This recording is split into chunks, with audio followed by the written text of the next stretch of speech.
Ladies and gentlemen, I got some bad news for you if you live in the Western Cape. And that is, your beloved DA, who governs the Western Cape because they get things done, is losing the Western Cape. Ramon, we know that the PA thinks that they are going to take the Western Cape in the next elections. That's certainly the narrative that they give to everybody else. But the polling shows that they're not going to win this time round. Do you think they're going to lose their grasp of the Western Cape? Here's the thing, and I think it's something that is happening across this country. It's not about the DA and the Western Cape. It's more about big tent parties which are not ethnically identifiable. Those sort of parties, which is basically EFF, ANC, and the DA, those sort of parties are dying out. Parties that are rising up are the ethnic nationalist parties, Freedom Front Plus, the IFP, the PEA. These sort of parties are doing really well, and of course, MK. So the PA is not going to take the Western Cape, and the DA is not going to lose the Western Cape this time round. But I think the trend of South Africa is that the more this rainbow nation fails at a constitutional level, the more people are going to vote for ethnic nationalism over the sort of national order. Yes, and by ethnic nationalism, you clearly are drawing reference to the fact that the MK party noticeably puts itself forward as like a Zulu nationalist party, to a degree so does the IFP, right? And Freedom Front Plus is naturally a Afrikaner rights interest party. Certainly the DA saw that a number of Afrikaners left their support a few years ago for the Freedom Front Plus when they felt that the DA under Mmusi Maimane didn't protect the language of Afrikaans properly. So I think that the reason that the allegation is being made that the PA is winning in the Western Cape is because the PA is actually going after the coloured vote. And there is a serious amount of coloureds in the Western Cape that typically would have in the past voted for the DA, but who now see their interests, should we say, being laser hone-fined with the PA. In other words, he has a party that specifically caters on your demographic, and so people are naturally gravitating towards it. I think that's your argument, and if that is the case, what does that mean for a future outlook of South Africa? Well, think about it this way. The PA had 2 by-election wins yesterday and then almost won the third one. In the first one, they killed the DA. In the second one, they killed the ANC. So they're not anti-DA or anti-ANC. They are pro-coloured, and the coloureds are voting for the PA. We'll see how much they can get in the national election. Running by-elections and winning at a national election are 2 very different things. It's an important marker. I don't think there's an easy correlation between all of that. Yes, and to be very specific, what we mean by the differences between a municipal by-election and a national election, what we often see is that people will vote for their preferred party locally, but that when it comes to a national election, they vote for a different party, a party who they specifically think may be more inclined to follow their interests. So what we do see is in some municipalities, the DA may get the vote as the local party of choice, and then when it comes through to a national election, the party might vote for, I don't know, the ANC, because they feel that there's this idea on a national election, they don't want their votes to be lost to the smaller parties. But that kind of idea doesn't translate into local municipal level. Certainly that's what we've seen in the Western Cape with things like the CEDA Ratepayers Association and so forth and so forth. So really what this means is that according to your logic, the Balkanization of South Africa continues to accelerate.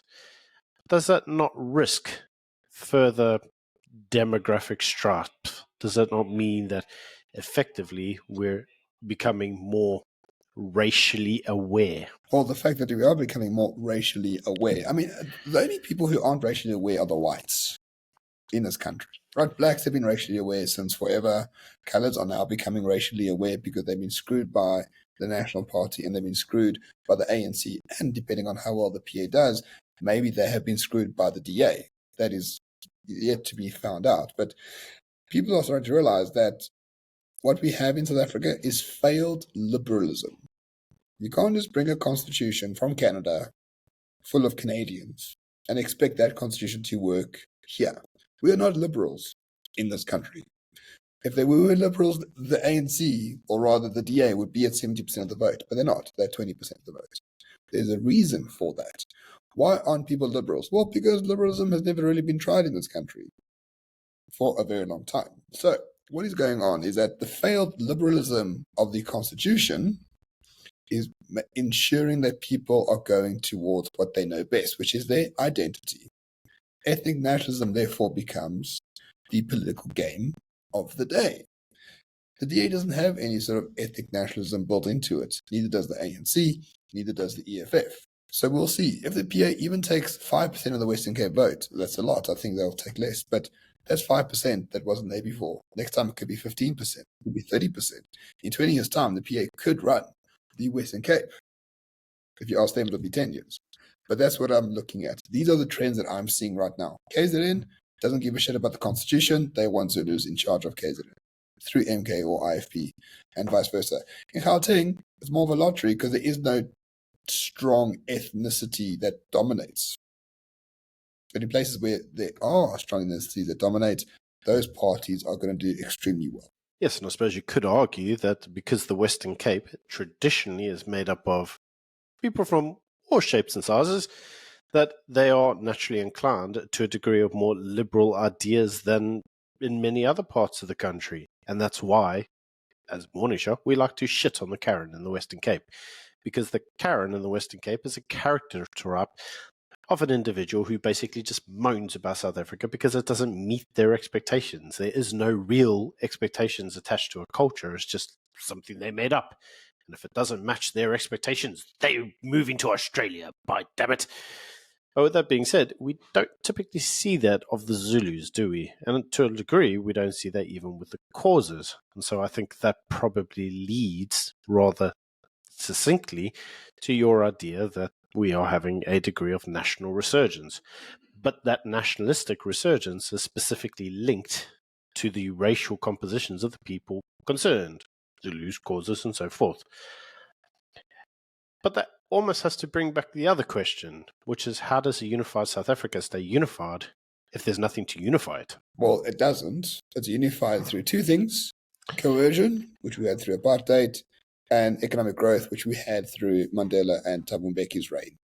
Ever since the economy has gone to shit, these calls for federalism and secession have been rising, famously in the Western Cape, but also now there's a party called the ABC, which wants KZN independence. And I think that is absolutely correct, and it's their right to do so. What we're going to see now is just overall more federalism, not because people want it, but because it's the only thing that keeps this country together under a national government. So whoever comes to power can't have ESCOM, they can't have a centralized police, they can't have any of these things because this is just not working anymore. It really is not working, and there's no money to make it work either. So they'll have to federalize. They'll have to say, listen, not all the taxes go to Treasury, the taxes will have to go to like the provincial treasuries. We'll have to set those up. Have people let people have more say in the day-to-day political lives. I think that is the only solution if you want to keep South Africa alive. But if you keep going on this trajectory, we're just going to break up. All of that sounds great to me, but don't sound so great to the communists.